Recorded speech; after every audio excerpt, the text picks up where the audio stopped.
Hello students, how are you? So today we are going to study the four kinds of future tense. Okay, future tense चे जे चार प्रकार आहेत ते चार प्रकार आज आपण आजच्या तासामध्ये कंप्लीट करणार आहोत. तर फ्युचर टेन्सचा जो पहिला प्रकार येतो तो येतो मित्रांनो सिंपल फ्युचर टेन्स. दुसरा प्रकार येतो फ्युचर कंटिन्युअस टेन्स. तिसरा येतो future perfect tense and the fourth one is future perfect continuous tense. लक्षात ठेवा मित्रांनो, जेव्हा मी तुम्हाला सिंपल प्रेझेंट टेन्स शिकवत होतो at that time I told you that simple present tense is used with simple future tense in the first condition. First कंडिशनमध्ये simple present टेन्सचा उपयोग हा सिंपल फ्युचर टेन्ससोबत केला जातो. तिथे एक थोडासा मी सिंपल फ्युचर टेन्सचा उपयोग तुम्हाला ऑलरेडी सांगितला होता. ओके, पण इथं आपण त्याचे इतर जे काही उपयोग आहे ते उपयोग या ठिकाणी पाहणार आहोत. सुरुवात करूयात पहिल्या टेन्सपासून, जो आहे simple future tense. Simple future tense. Okay, तर सिंपल फ्युचर टेन्समध्ये तुम्हाला लक्षात ठेवायचे मित्रांनो आपलं बेसिक स्ट्रक्चर, ज्यामध्ये पहिल्यांदा येतो subject shawl oblique will plus V1 आणि प्लस ओ. यामध्ये दोन ऑक्झिलरीज तुम्हाला वापरायचे आहेत, एक आहे शाल, दुसरा आहे विल. ओके, एक गोष्ट लक्षात ठेवायची, आय किंवा वी जर आलं तर तिथे वापरायचं शाल. आणि ऑदर जर समजा इतर काही प्रोनाऊन नाऊन आले तर त्यांच्यासाठी वापरायचं विल. आजकालच्या मॉडर्न इंग्लिशमध्ये हा फरक तेवढा काही फॉलो केला जात नाही. पण जर यांचं उलटं सुलटं झालं, म्हणजे आय नंतर जर समजा विल वापरलं, त्याचा अर्थ डिटर्मिनेशन, प्रॉमिस, थ्रेट, कमांड व्यक्त करण्यासाठी होतो. आणि ऑदर नंतर जर शाल वापरला आलं तर तसाच अर्थ त्यांचाही होतो. लक्षात, तर तो एक भाग या ठिकाणी आपल्याला लक्षात ठेवायचा आहे. यानंतर शाल आणि विलचं निगेटिव्ह, म्हणजे शालचं जे निगेटिव्ह आहे ते पण लक्षात ठेवा. शालचं जे निगेटिव्ह येतं ते येतं मित्रांनो शांट, जे की क्वेश्चन टॅगमध्ये वापरलं जातं. आणि विलचं जे निगेटिव्ह येतं ते येतं मित्रांनो वॉन्ट. ओके, तर हे त्यांचे निगेटिव्ह फॉर्म्स जे आहेत ते सुद्धा लक्षात ठेवा. या व्यतिरिक्त शाल बी आणि विल बी नंतर जर नाऊन येत असेल तर तेही वाक्य सिंपल फ्युचर टेन्समध्ये असतं. आता सर्वप्रथम आपण याचा जो काही यूज आहे तो यूज पाहूयात. यूजमध्ये काय आहे मित्रांनो, to express a future plan or action. म्हणजेच फ्युचर प्लॅन किंवा फ्युचर ॲक्शन एक्सप्रेस करण्यासाठी सिंपल फ्युचर टेन्सचा उपयोग केला जातो. आता let me tell you the key words in this sentence किंवा इन दिस टेन्स. या टेन्समधले जे काही कीवर्ड्स आहेत, तर कीवर्ड्स म्हणजे काय, असे शब्द जे तुम्हाला यूज करायचे आहेत सिंपल फ्युचर टेन्समध्ये, किंवा ते शब्द आले की त्या वाक्याचा काळ हा सिंपल फ्युचर टेन्स असतो. तर ते शब्द कोणते आहेत पहा. त्याच्यामध्ये मित्रांनो लक्षात ठेवायचे वर्ड्स आहेत. Number 1 tomorrow, the next day. Tomorrow हा एक शब्द लक्षात ठेवा.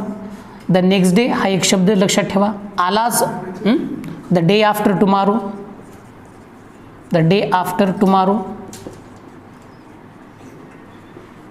इत्यादी. हे शब्द तुम्हाला लक्षात ठेवायचे आहेत. ज्या वाक्यामध्ये हे शब्द येतील ते वाक्य असेल मित्रांनो सिंपल फ्युचर टेन्समध्ये. कोणत्या टेन्समध्ये? Simple future टेन्समध्ये. तो भाग त्या ठिकाणी तुम्हाला लक्षात ठेवायचा आहे. ओके, तर बघा आता याच्यावर आधारित काही एक्झाम्पल्स तुम्हाला या ठिकाणी मी देतो. Number 1, I shall visit the museum, tomorrow.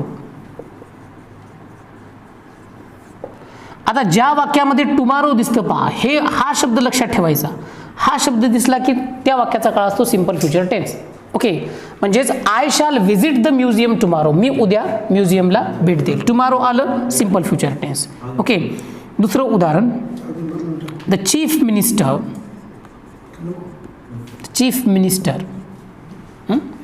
will leave for Delhi, the next day. आता द नेक्स्ट डे दिसलं की त्या वाक्याचा काळ समजायचा सिंपल फ्युचर टेन्स. म्हणजे ज्या कोण्या वाक्यामध्ये टुमारो आलं, नेक्स्ट डे आलं, किंवा द डे आफ्टर टुमारो ज्याला आपण परवा म्हणतो, आलं लक्षात, या शब्दांचा उपयोग झाला तर ते वाक्य असतं सिंपल फ्युचर टेन्समध्ये. म्हणजे तुम्हाला टेन्स ओळखण्यासाठी हे काही कीवर्ड्स या ठिकाणी लक्षात ठेवायचे आहेत. ओके, तर मग तो भाग त्या ठिकाणी लक्षात ठेवा. आता याचं जर क्वेश्चन टॅग करायला जर सांगितलं तर शालचं निगेटिव्ह शांट होतं आणि विलचं निगेटिव्ह काय होतं, वोंट होतं. तो एक भाग तुम्हाला या ठिकाणी लक्षात ठेवायचा आहे.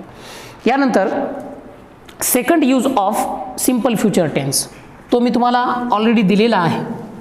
म्हणजेच कंडिशनल सेंटेन्समध्ये आता शेवटी टेन्सचे उपयोग झाल्यानंतर ज्या 3 कंडिशनल सेंटेन्सेस किंवा जे 3 कंडिशनल सेंटेन्सेस मी तुम्हाला सांगणार आहे त्याच्यामध्ये टेन्सचा उपयोग सांगणार आहे. म्हणजेच अटदर्शक वाक्यामध्ये टेन्स कसे येतात.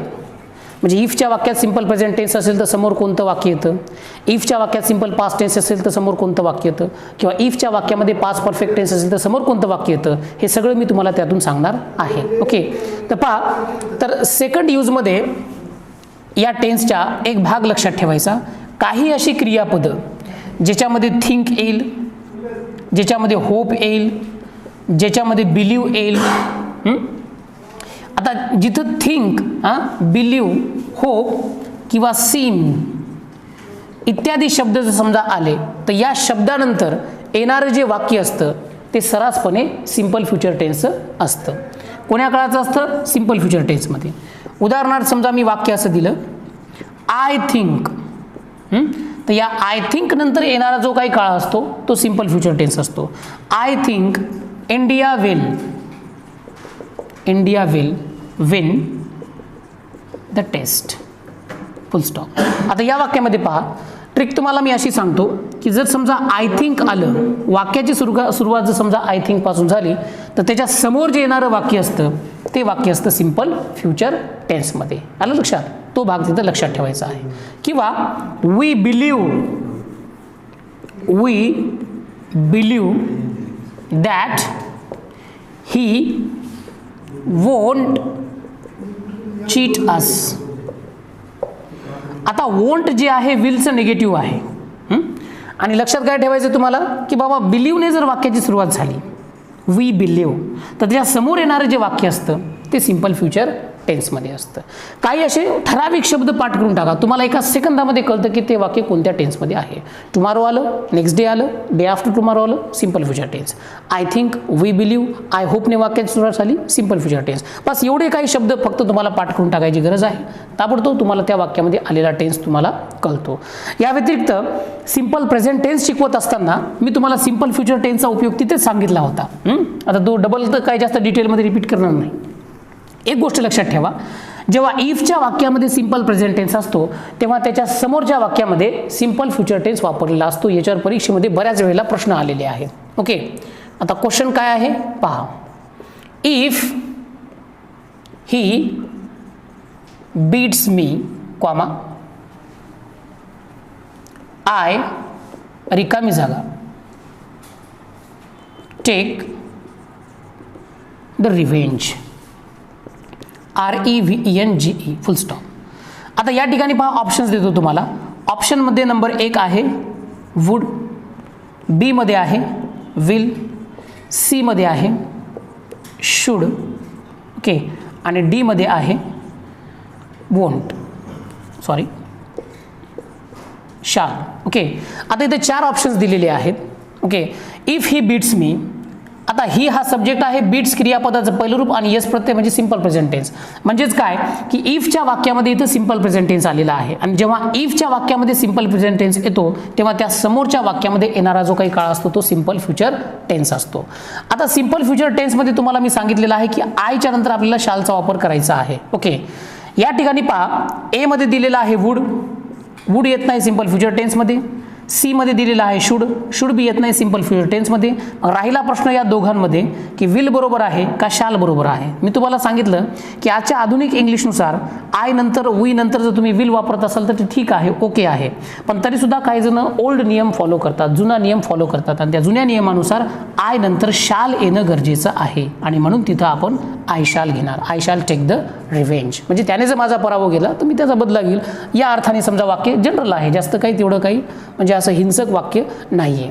तसं जर काय असेल, डिटर्मिनेशन वगैरे जर तुम्हाला काही व्यक्त करायची असेल तर आय नंतर तुम्ही विल वापरू शकता. उदाहरणार्थ I will fight till the last moment, असं जर समजा काही रिॲक्शन देऊन तुम्ही बोलत असाल तिथं मग तुम्ही आय नंतर विल वापरा. ज्याच्यातून की डिटर्मिनेशन व्यक्त होतं. ओके, बाकी हे ओके आहे. समजा एखाद्याने तुमचा एखाद्या मॅचमध्ये पराभव केला तर तुम्ही त्याचा बदला घेणार, दुसऱ्या मॅचमध्ये त्याचा पराभव करणार, हे एक जनरल वाक्य आहे. मग त्या अर्थाने आपण इथं शालचा उपयोग करू शकतो.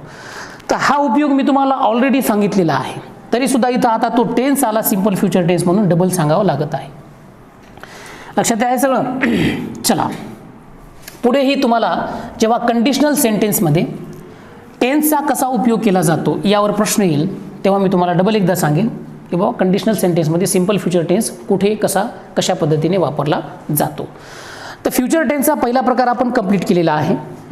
आता आपण पाहूयात फ्युचर टेन्सचा दुसरा प्रकार जो आहे मित्रांनो फ्युचर कंटिन्युअस टेन्स. यालाच काय म्हणू शकतो आपण, फ्युचर प्रोग्रेसिव्ह टेन्स किंवा फ्युचर इम्परफेक्ट टेन्स. याचे दुसरे नावं लक्षात ठेवा. कधी येईल फ्युचर प्रोग्रेसिव्ह टेन्स, तुम्हाला वेळ लागणार नाही की हे प्रोग्रेसिव्ह काय आहे. तर प्रोग्रेसिव्ह म्हणजेच कंटिन्युअस. आता हा तेवढा काही जास्त इम्पॉर्टंट टेन्स नाही किंवा याच्यावर तेवढे काही परीक्षेत प्रश्न विचारले जात नाही. त्याच्यामुळे स्ट्रक्चर लिहून एक्झाम्पल देऊन आपण पुढे जाऊ. S plus shall oblique will plus इथं लक्षात ठेवा BEB हा शब्द येतो. आणि दुसरी महत्त्वाची गोष्ट म्हणजे की फ्युचर कंटिन्युअस टेन्सचं पॅसिवाइज सुद्धा केलं जात नाही. बीच्या नंतर तुम्हाला वापरायचं आहे V4 आणि V4च्या नंतर तुम्हाला वापरायचं आहे ऑब्जेक्ट. ओके, तर पहा फ्युचर कंटिन्युअस टेन्स कुठं वापरला जातो. भविष्य काळामध्ये एखादी क्रिया चालू असेल, लक्षात, या अर्थाने हा काळ वापरला जातो. कसा, तर पहा तुम्हाला उदाहरण देऊन सांगतो. Mother will be okay making tea at this time tomorrow. लक्षात ठेवा, तुम्हाला ॲट दिस टाइम सांगितलं होतं की कोण्या काळात येतं, प्रेझेंट कंटिन्युअस टेन्समध्ये येतं. पण इथं काय शब्द दिसला पहा, ॲट दिस टाइम टुमारो. असं जर काय असेल तर तो काळ असेल फ्युचर कंटिन्युअस टेन्स. म्हणजे उद्या या वेळेला आई चहा बनवत असेल. लक्षात, उद्या या वेळेला मी तुम्हाला इंग्लिश शिकवत असेल, उद्या या वेळेला आपण लंच करीत असू, हे जे आपण बोलतो ना कधी कधी, तर त्या कॉन्टेक्स्टमध्ये त्या सिच्युएशनमध्ये हा काळ वापरला जातो. उदाहरणार्थ he will be playing chess tomorrow evening. उद्या सायंकाळी तो चेस खेळत असेल. Tomorrow morning, tomorrow evening, tomorrow इथं तुम्ही ॲज अन ॲडजेक्टिव्ह म्हणून यूज करू शकता. लक्षात पहा, he will be playing chess, तर विल बी आलेला आहे आणि त्याच्यानंतर V4 आलेला आहे. हा काळ आहे फ्युचर कंटिन्युअस टेन्स किंवा फ्युचर प्रोग्रेसिव्ह टेन्स. तो या ठिकाणी तुम्ही लक्षात घेऊ शकता. याचा एवढाच उपयोग लक्षात ठेवला तरी चालतो, कारण याचं पॅसिवाइज सुद्धा होत नाही. कारण तुम्हाला मी सांगितलेलं आहे की ज्या वाक्यामध्ये बी येतं त्या वाक्याचं पॅसिवाइज होत नाही. आता आपण पाहूयात तिसरा प्रकार फ्युचर टेन्सचा, जो आहे future perfect tense. Which one? Future perfect tense. 3 मध्ये टाका, फ्युचर परफेक्ट टेन्स. याला म्हणायचं आहे पूर्ण भविष्यकाळ. आता पूर्ण भविष्यकाळाचं पहिलं आपण स्ट्रक्चर पाहूयात. S plus shall oblique will plus have plus been plus plus V3 plus O. Future perfect continuous tense असेल तर आपण हॅव नंतर बीन वापरू शकतो. पण हा टेन्स आहे मित्रांनो फ्युचर परफेक्ट टेन्स. ओके, याच्यामध्ये सब्जेक्ट आहे, शॉल ऑब्लिक विल आहे, हॅव आहे आणि हॅव नंतर क्रियापदाचं तिसरं रूप आहे. ओके, हा भाग तुम्हाला लक्षात ठेवायचा आहे. जर tense future perfect continuous tense असेल तर शॅल हॅव विल हॅव नंतर तुम्ही बीन आणि नंतर मग क्रियापदाचं चौथं रूप वापरू शकता. आता हा एक महत्त्वपूर्ण टेन्स आहे, कारण याचं तुम्ही काय करू शकता, पॅसिवाइज करू शकता. पहिली गोष्ट म्हणजे. दुसरी गोष्ट म्हणजे परीक्षेच्या दृष्टिकोनातून सुद्धा हा टेन्स महत्त्वाचा आहे. आता या टेन्समध्ये मित्रांनो बाय प्लस टाईम एक्सप्रेशन वापरलं जातं. Bye preposition plus time expression. Time expression म्हणजे काय, वेळ सांगितलेला असतो. कधी कधी तिथे सिंपल प्रेझेंट टेन्स सुद्धा येऊ शकतो. आता यूज कसा आहे पहा, की भविष्य काळामध्ये एका विशिष्ट वेळेला एखादी क्रिया पूर्ण झालेली असेल, असं जर समजा तुम्हाला सांगायचं असेल, to express an action that will be completed at a particular time in the future. म्हणजे भविष्य काळामध्ये एका विशिष्ट वेळेला एखादी क्रिया पूर्ण झालेली असेल, आजच समजा तुम्हाला दाखवायचं असेल किंवा बोलायचं असेल तर तिथे तुम्ही हा टेन्स वापरू शकता. कसं तर बघा एक्झाम्पल. आता एक्झाम्पलमध्ये I shall have achieved my goal. हां, आता इथे पहा मी वाक्य काय द्यायलो की मी माझं ध्येय पूर्ण केलेलं असेल कधीपर्यंत. पहा बाय 2022. बाय 2022 म्हणजे 2022 पर्यंत मी माझं ध्येय पूर्ण केलेलं असेल किंवा मी माझं ध्येय प्राप्त केलेलं असेल. भविष्य काळामध्ये या वर्षापर्यंत एखादी क्रिया झालेली असेल असं जर समजा तुम्हाला सांगायचं असेल तिथे तुम्ही हा टेन्स वापरू शकता. आता याच्यावर एकदा पाठीमागच्या परीक्षेत प्रश्न आला होता. ओके, तो प्रश्न मी तुम्हाला सेंटेन्सच्या माध्यमातून सांगतो. Example number 2. By the time you reach station, comma the train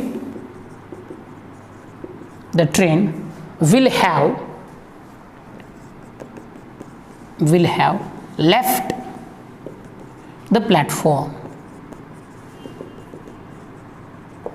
याचा अर्थ असा की तू स्टेशनला पोहोचेपर्यंत ट्रेन निघून गेलेली असेल. तुम्हाला काय सांगितलं मी, बायच्या नंतर टाइम एक्सप्रेशन येत असतं.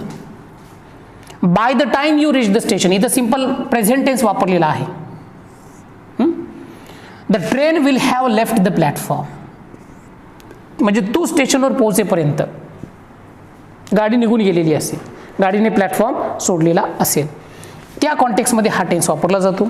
या व्यतिरिक्त असाच एक प्रश्न तुम्हाला या ठिकाणी मी काढून देतो.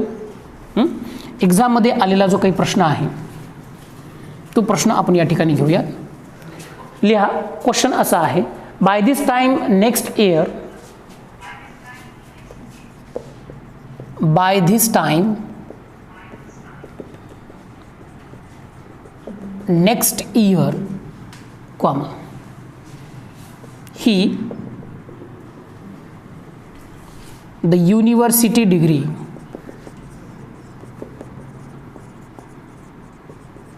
पाहता. तुम्हाला सांगितलं होतं ट्रिक काय लक्षात ठेवायची आहे की ज्या वाक्यामध्ये बाय येतं आणि त्याच्यासमोर टाइम एक्सप्रेशन येते म्हणजे वेळ दाखवणारी एखादी फ्रेज आली, वेळ दाखवणारी एखादी फ्रेज की ताबडतोब तुमच्या डोक्यात लाईट लागला पाहिजे की समोरचं वाक्य हे फ्युचर परफेक्ट टेन्समध्ये असलं पाहिजे. आता पहा या ठिकाणी मी तुम्हाला ऑप्शन्स देतो. पहिला ऑप्शन असा आहे, विल गेट, बी मध्ये दिलेला आहे विल हॅव गॉट, सी मध्ये दिलेला आहे विल बी गेटिंग आणि डी मध्ये दिलेला आहे वुड गेट. पाहता या ठिकाणी की तुम्हाला जी काही ट्रिक सांगितली त्याच्यावर तुम्ही ठाम राहायचं. By plus time expression, by this time next year. लक्षात, पुढच्या वर्षी या वेळेला त्याला विद्यापीठाची डिग्री मिळालेली असेल. लक्षात, असा या वाक्याचा अर्थ होतो. Bye this time next year ही च्या पुढे रिकामी जागा आहे आणि द युनिव्हर्सिटी डिग्री हा ऑब्जेक्ट आलेला आहे. तुम्हाला मी सांगितलं की फ्युचर परफेक्ट टेन्सचा यूज कसा आहे. विल आलं, विलच्या नंतर हॅव आलं, गॉट हे क्रियापदाचं तिसरं रूप आहे. मग हे ऑप्शन या ठिकाणी फिट बसणार. He will have got the university degree. Will get नाही, विल बी गेटिंग नाही किंवा वुड गेट नाही. तर या पद्धतीने तुम्ही या टेन्सचा अभ्यास करू शकता. चला, आता राहिलेला जो काही शेवटचा प्रकार आहे तो आपण या ठिकाणी स्टार्ट करूयात, जो आहे मित्रांनो फ्युचर परफेक्ट कंटिन्युअस टेन्स. कोणता? Future perfect continuous tense. Number 4,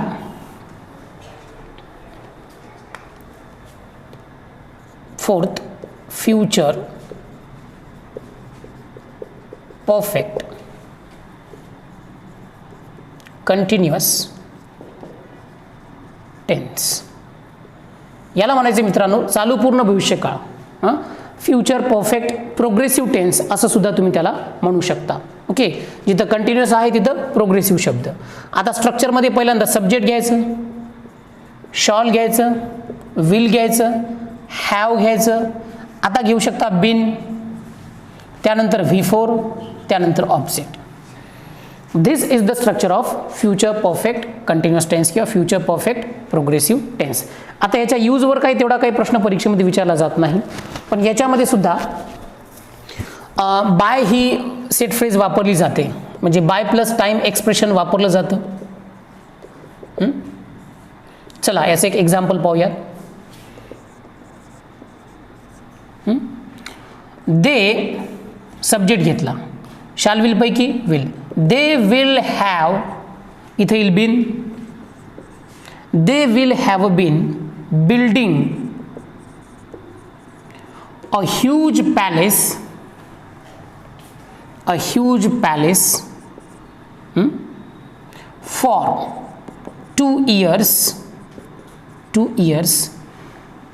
by the end of March.